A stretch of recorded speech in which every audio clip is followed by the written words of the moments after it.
Before the noise, before the rush, Lagos has a heartbeat that only reveals itself on water. It begins here, on the journey to Tarkwa Bay, a quiet glide across the lagoon where the city slowly dissolves behind you and the ocean opens its arms. This is Takwa Bay, an island shaped by tides, stories, and the people who find their peace here. A place where artists come to breathe again, where travelers arrive searching for something they didn't even know they had lost, where community and creativity live side by side with the sound of the sea. Here, time moves differently.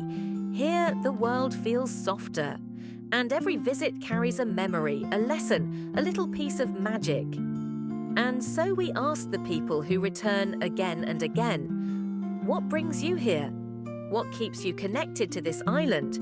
What does Tarkwa Bay mean to you? Come to Takwa Bay because, first of all, to the people, I know most of the people around here for many years, like the waves. It's quite a really good experience. Come to Takwa Bay Beach. My name is Olushola Steve Davis. I am an hyper-realistic artist. So people come to the coast, and advent of that, I will relate my art to them, and like every materials, like beach waste that comes through the beach bank, we pick them like shells from the land, and also the waste from the ocean together. You can see shells.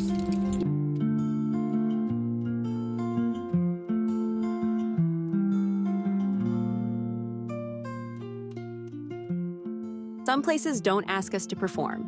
They ask us to arrive. Tarkwa Bay is one of those places, where the water reminds you that movement doesn't have to be rushed, where silence isn't empty, it's instructional, where you remember that rest is not the opposite of progress.